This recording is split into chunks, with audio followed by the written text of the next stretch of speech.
Mariing itinanggi ni Robin Padilla noong Friday na tinulungan niya si Senador Bato de la Rosa upang makatakas matapos ang insidente ng pamamaril na naganap sa Senado noong May 14. Gayunman, inamin din ni Padilla na sabay silang umalis ng gusali ng Senado madaling araw matapos ang kaguluhan. Ayon sa nilabas na pahayag, sinabi ni Padilla na legal at walang nilabag sa batas ang kanilang pag-alis sa Senado, kahit maraming pulis at security personnel ang nakaantabay sa loob at labas ng gusali.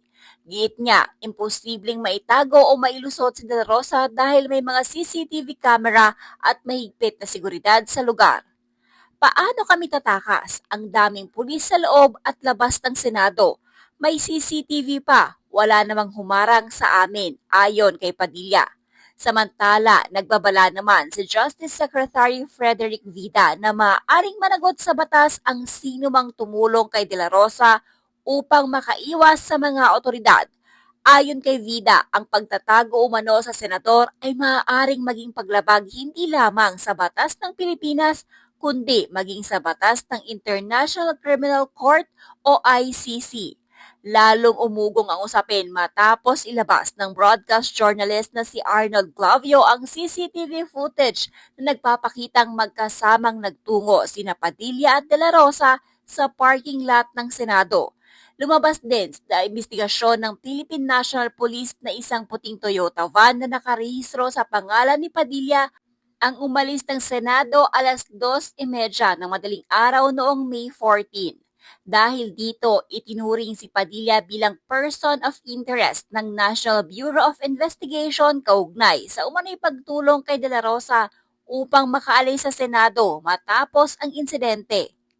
Samantala, formal nang inilunsad ng Philippine National Police ang malawakang manhunt operation laban kay Senator Ronald Bato de la Rosa matapos umanong pagtibayin ng Korte Suprema ang bisa ng arrest warrant na inilabas ng International Criminal Court o ICC.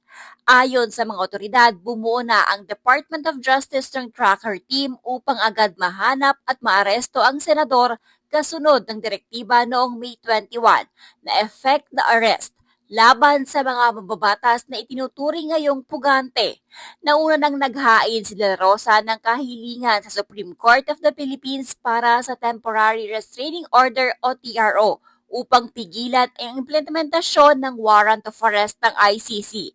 Ngunit ibinisura ito ng Korte Suprema dahilan upang manatiling epektibo at maipatupad ang naturang warrant. Kaugnay ito ng kasong Crimes Against Humanity na iniuugnay kay dating Pangulong Rodrigo Duterte na kasalukuyang nasa kustodiya ng ICC. Nakabatay ang kaso sa mga aligasyon ng pagpatay sa hindi bababa sa 32 katao sa panahon ng kampanya kontra droga noong July 2016 hanggang April 2018. Samantala, sinabi ng PNP na patuloy nilang sinusundan ang mga posibleng lokasyon ni De La Rosa habang hinihikayat ang publiko na makipagtulungan sa mga otoridad. Patuloy rin ang investigasyon kung may ibang personalidad upang tumulong sa senador upang makaiwas sa operasyon ng pulisya.